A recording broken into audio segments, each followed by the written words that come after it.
다지는 일이 어린이 교육인 겁니다. 우리나라는 기독교 선교 초기부터 어린이들의 교육에 관심을 많이 가졌습니다. 한국 교회가 부흥되고 세계적인 교회가 되기까지는 주일학교 교육의 한 축을 담당했던 것도 사실입니다. 그런데 오늘날 교회마다 어린아이들이 많지 않다는 데에 근심이 있습니다. 그래서 교회학자들은 한국 교회의 미래에 대해서 어둡고 부정적으로 평가하기도 합니다. 미래의 주체가 되는 어린아이들이 교회 안에 너무 없다는 거죠. 불행 중 다행이지만 우리 교회는 주일학교 아이들이 나름 많이 있는 편입니다. 물론 좋은 선생님들의 헌신적인 노력이 있었기 때문이라고 생각합니다만은 더욱 긍정적인 것은 매해 아이들이 태어나고 있다는 거죠. 우리 교회는 아이들의 울음소리가 끊이지 않는 교회입니다. 가끔씩 아이들의 울음소리가 예배에 방해가 되는 것처럼 느껴지는 분도 있겠지만 아닙니다. 아이들의 울음소리는 축복의 소리요, 이 교회에 소망이 있다는 소리입니다. 과거 우리 교회가 건축하기 전에 예배당 뒤에 잠옷실이 있었는데 잠옷실의 용도가 잡동사니 쌓아놓는 창고였습니다. 시끄러운 냉난방기도 들어가 있고 그걸 가동하기 위한 냄새나는 기름통도 쌓여져 있었습니다. 그렇게 사용했던 이유는 아기가 없었기 때문입니다. 아기가 없으니 잠옷실을 창고처럼 사용했던 거죠. 그랬던 교회에 아이들이 넘쳐나고 있습니다. 얼마나 감사한 일입니까? 남자 집사님들 가운데에는 아주 무표정한 분들이 있습니다. 설교 시간에 무슨 이야기를 해도 전혀 반응 없는 분들입니다. 그런데 그분들도 손주 볼 때에는 우쭈쭈 하면서 웃는 걸 볼 때면 저 집사님도 웃을 수 있구나 그런 생각이 들죠. 곧 아이들은 사람을 무장해제시킨다는 겁니다. 오늘 본문은 예수님께서 어린아이들을 어떻게 생각하셨는가를 우리에게 잘 나타내주는 말씀입니다. 13절 말씀 한번 보세요. 13절 사람들이 예수께서 만져주심을 바라고 어린아이들을 데리고 오매 제자들이 꾸짖거늘. 여러분, 자녀가 잘 되기를 바라는 마음은 어느 부모나 마찬가지일 겁니다. 성경시대의 이스라엘 부모들도 같은 마음이었던 겁니다. 당시 랍비나 존경하는 사람에게 안수기도를 받으려고 어린아이를 데리고 오는 것은 자연스러운 관습이었습니다. 다만 고대 사회에서는 어린아이는 사회의 일원으로 여겨지지 않을 만큼 매우 경시되어 있었기 때문에 그것이 굉장히 눈총받는 일이었다는 거죠. 그러니 사람도 많고 할 일도 많은 와중에 아이들 데리고 온 사람에게 제자들이 화를 내는 것은 당연한 반응이었던 겁니다. 일반적으로 사람들은 자녀 교육에 있어서만큼은 지출을 아끼지 않습니다. 제가 아는 분이 한 달에 월급이 300만 원인데 자녀들 학원비로 그 절반이나 되는 150만 원이나 들어간다고 합니다.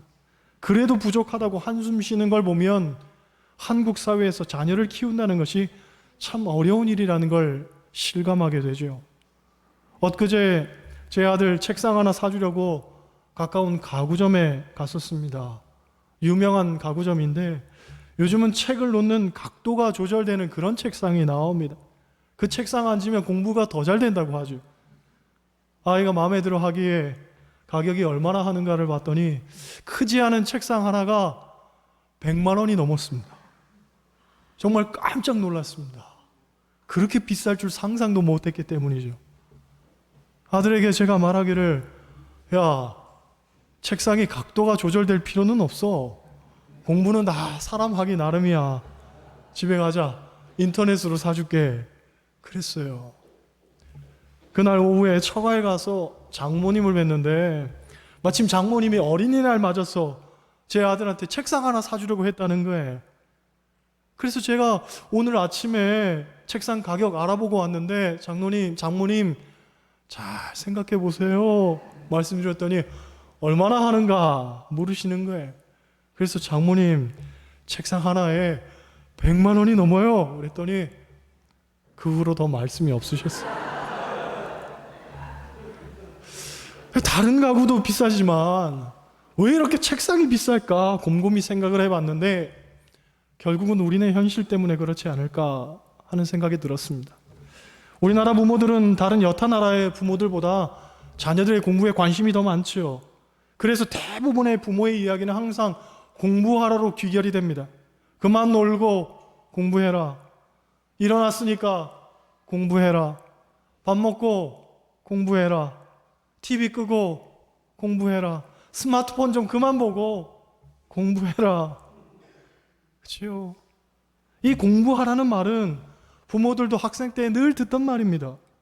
그때는 그렇게 싫었던 말을 부모가 된 지금 우리가 자녀들에게 되풀이하고 있는 거죠. 물론 그 말이 자녀들을 심히 불편하게 한다는 것도 알고 있습니다. 하지만 그렇게 말할 수밖에 없죠. 대안이 마땅치 않기 때문에 그렇습니다. 우리나라는 다른 나라처럼 넓은 땅덩이가 있는 것도 아닙니다. 많은 자원이 있는 것도 아닙니다. 그렇다고 자급자족할 만한 인구가 있는 것도 아닙니다. 다른 나라처럼 국경을 맞대고 있어서 쉽게 왕래할 수 있는 것도 아닙니다. 그러다 보니 우리가 가진 유일한 자산이라고는 사람밖에 없죠. 이 사람을 잘 가르치지 않으면 제대로 삶을 살아낼 수가 없는 겁니다. 더욱이 사회에서 인정받는 역할을 수행하기 위해서는 학력을 갖출 수밖에 없어요.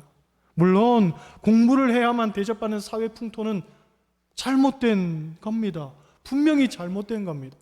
농사를 지어도 고기를 잡아도 탄광에서 석탄을 캐도 길거리에서 청소를 해도 아파트의 경비를 서면서 사람들을 안전하게 지켜주는 분도 다 대접받는 사회가 돼야 됩니다.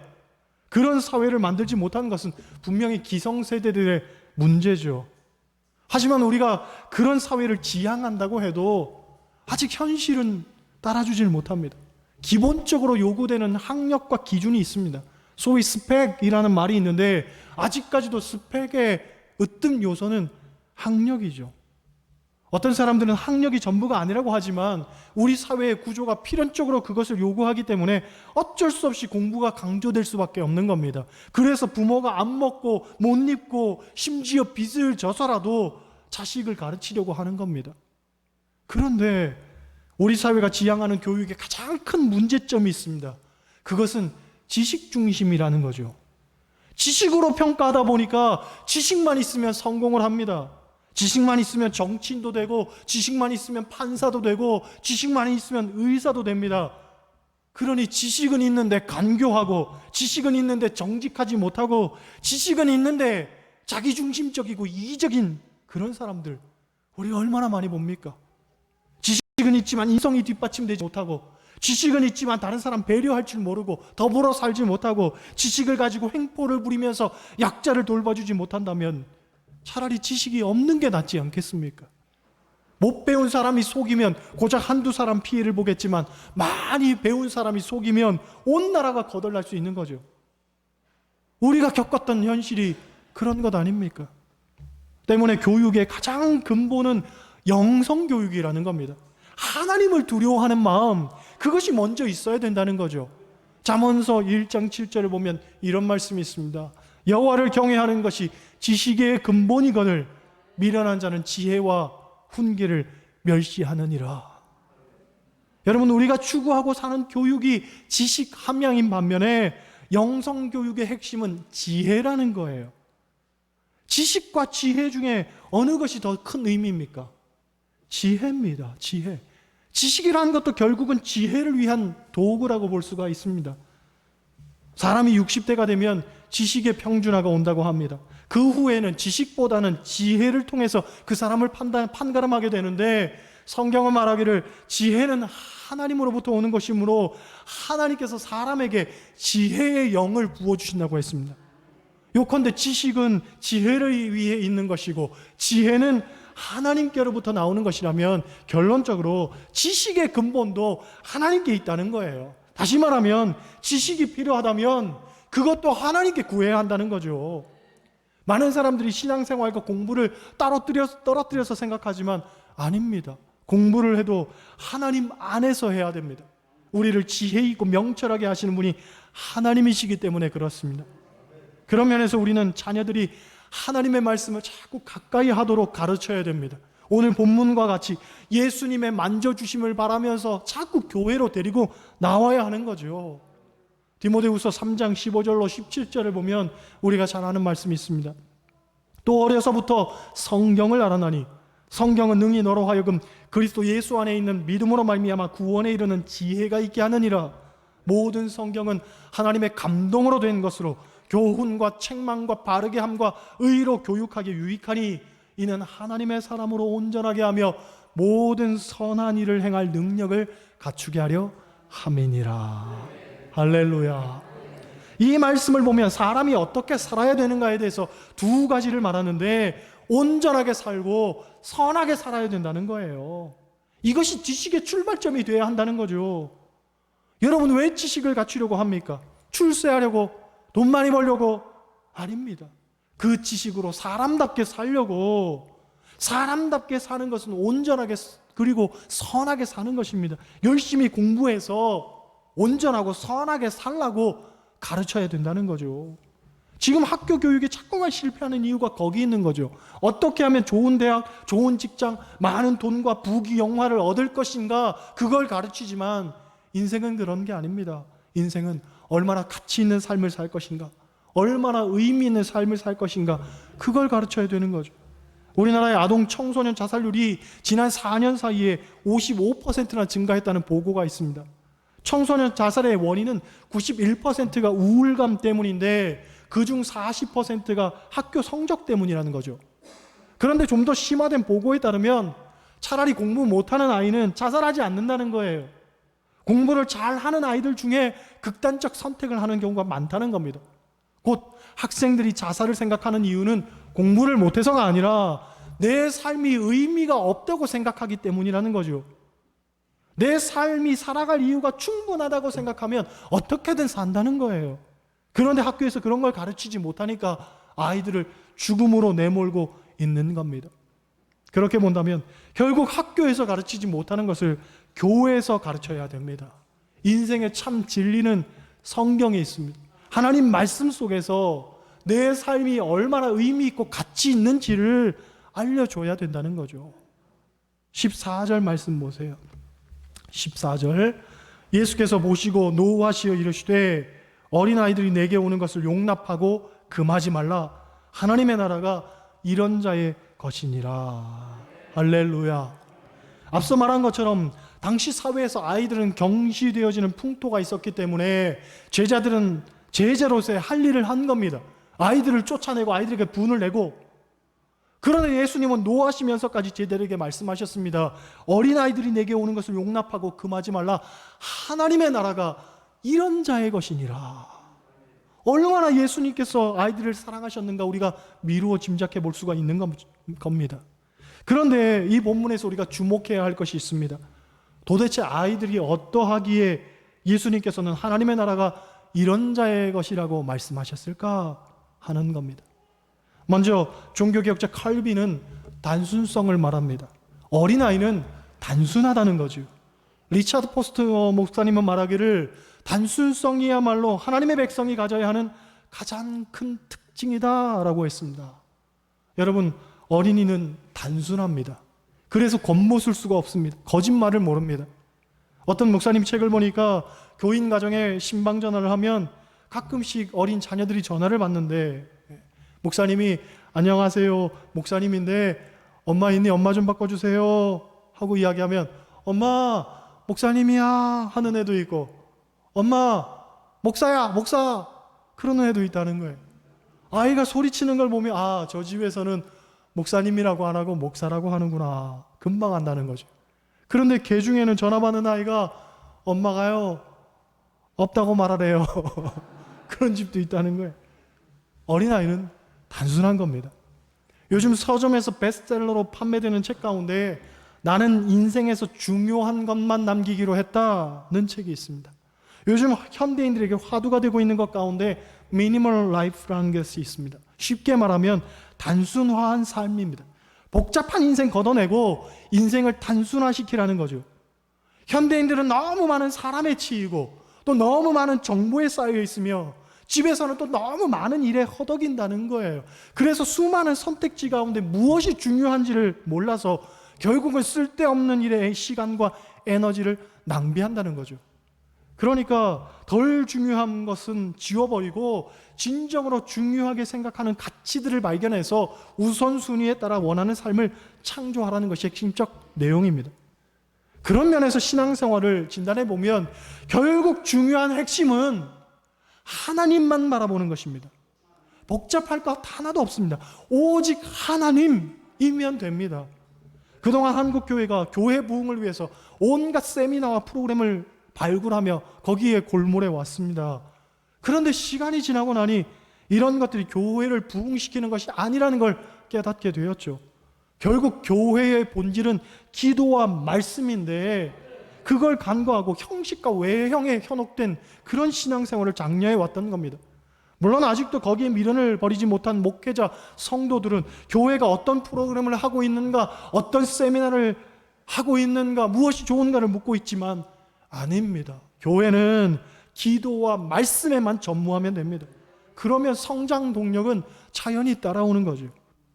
지난주에 어떤 젊은 부부가 교회 정착을 위해서 우리 교회를 찾아와 저에게 이런저런 질문을 했습니다. 아이들 교육은 어떻게 하고 있는지, 성경 공부는 어떻게 하는지 많은 이야기를 물었습니다. 그런데 제가 생각하기에 정작 중요한 질문은 없었습니다.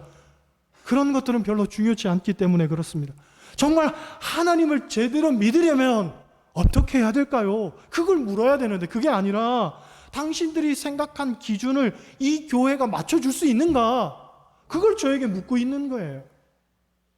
여러분, 생각이 복잡하면 하나님도 복잡한 분이 됩니다. 우리의 생각을 단순화시켜야 됩니다. 오직 나를 사랑하시는 하나님이시기 때문에 나도 하나님을 사랑하면 됩니다. 그거면 되는 거예요. 둘째로 어린아이는 겸손합니다. 성경을 보면 예수님께서 이런 말씀하셨습니다. 누구든지 이 어린아이와 같이 자기를 낮추는 그이가 천국에서 큰 자니라.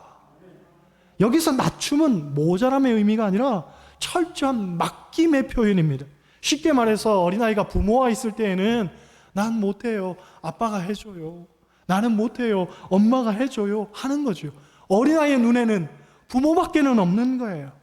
성경에서 말하는 겸손도 마찬가지입니다. 단순히 겸양한 척 모양이 아니라 정말 하나님밖에는 없어요 하는 그 의지가, 내어 맡김이, 그게 바로 겸손인 거죠. 여러분, 어린아이의 눈에는 엄마만 있으면 행복한 겁니다. 무엇을 해도 신이 나고 좋은 거죠. 반면 눈에 엄마가 없으면 불행한 겁니다. 무엇을 해도 풀이 죽어 있고 가슴 시린 겁니다. 우리 그리스도인들에게도 하나님만 있으면 됩니다. 그러면 어디에 있든 무엇을 하건 좋은 거죠. 반면에 하나님을 떠나서는 나는 아무것도 아님을 고백하는 것이 진정한 그리스도인의 겸손인 겁니다. 셋째로 오늘 본문 15절을 보면 이런 말씀이 있습니다. 누구든지 하나님의 나라를 어린아이와 같이 받들지 않는 자. 그러니까 어린아이는 하나님의 나라를 받든다는 거예요. 받든다. 이 받든다는 표현을 어떻게 이해할 수 있을까에 대해서 저 나름대로 해석하기를 꿈을 꾼다는 표현으로 이해하면 좋겠다고 생각을 했습니다. 아이들이 어른과 다른 점 가운데 가장 중요한 핵심은, 어른은 경험이라는 범주 안에서 증명을 하려고 하지만 아이들은 무한한 상상력을 동원해서 꿈을 꾼다는 거죠. 하나님 나라에 대한 이해도 마찬가지입니다. 어른은 죽음 이후의 실존적 장소로서의 내가 살 곳 정도로 하나님 나라를 생각하지만 아이들은 하나님이 계신 아주 환상적인 행복이 있는 곳, 상상의 나라를 펼치는 거죠. 그것이 하나님 나라입니다. 그러니까 이것을 한마디로 바꿔 말하면 창조성입니다. 아이들에게는 무한히 커질 창조적 동력이 감춰져 있다는 거예요. 마치 겨자씨 한 알처럼 겨자씨 한 알이 커서 아름드리 나무가 되는 것과 같은 겁니다. 여러분, 아이는 아이만의 창조성을 제대로 발휘하도록 어른은 옆에서 묵묵히 도와야 되는 겁니다. 심리학에서 소위 투사형 심리라는 것이 있습니다. 부모가 이루지 못한 걸 자녀에게 이루려는, 자기의 욕심을 그대로 투영하고 투사해서 자녀에게 기대하는 심리를 말합니다. 부모가 의사가 되고 싶었는데 자기는 이루지 못한 걸 자녀에게서 이루려고 너는 꼭 커서 의사가 돼야 된다. 부모님이 선생님이 되고 싶었는데 내가 이루지 못한 걸 자녀에게 너는 꼭 커서 선생님이 돼야 된다라고 강요하는 겁니다. 물론 잘 되는 경우도 있지만 그것이 뜻대로 되지 않을 때에 오는 아픔은 엄청나게 큽니다. 그러니 내가 기대한 자녀가 아니라 스스로 창조해 나아가는 그런 자녀를 만들어야 되는 거죠. 다만 그 창조가 못 믿었기에 우리는 하나님께 맡겨야 하는 것이고 하나님 안에서 창조적 인생으로 키워나가야 되는 겁니다. 할렐루야. 16절 보세요. 16절 그 어린아이들을 안고 그들 위에 안수하시고 축복하시니라. 아멘. 본문을 보면 예수님께서 아이들을 안고 안수하시고 축복하시는 장면이 나오는데 아동학자들은 자녀들을 양육할 때 가장 중요한 것으로 터치하는 것, 접촉하는 것, 만져주는 것, 안아주는 것, 뽀뽀해주는 것 굉장히 중요하다고 합니다. 교감이죠. 교감. 마음 전하는 것. 그리고 전해지는 마음을 통해서 이 마음을 통해서 아이들은 배우고 성장한다는 거예요. 슈바이처 박사는 자녀 교육의 가장 중요한 것은 첫째도 본보기, 둘째도 본보기, 셋째도 본보기라고 했습니다. 부모님이 본을 보이는 교육이 제일 중요하다는 거예요. 신앙과 삶으로 본을 보이면 자녀들은 닮아간다는 거죠. 어느 목사님 책을 보니 이런 내용이 있습니다.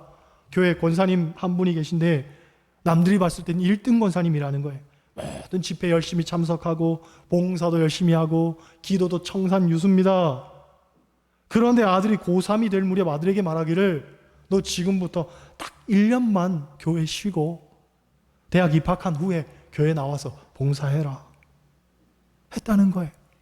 그런데 그 말에 아들이 실망했다는 거죠. 어머니는 자식을 위해서 한 말이지만 어머니가 위선자로 보였다는 거예요.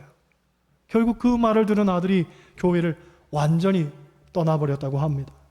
여러분, 부모의 신앙을 어린 자녀들이 더 잘 압니다. 부모가 무엇을 귀하게 여기고 사는지 자녀들이 더 잘 파악합니다. 그러니 진실이 통하는 법입니다. 거짓도 드러나기 마련입니다. 진실되게 살아야 됩니다. 진실된 믿음 갖고 살아야 됩니다. 자녀들에게 존경받을 수 있는 신앙 갖고 살아야 됩니다. 그래야 하나님 안에서 큰 인물을 키워낼 수가 있습니다. 여러분, 영적 교육, 이 영적인 대계가 온전히 이루어져서 정말로 하나님께서 자랑하실 만한 신앙의 자녀들 잘 키워내는 가정들 되시길 주님의 이름으로 간절히 축원합니다. 기도하시겠어요? 하나님,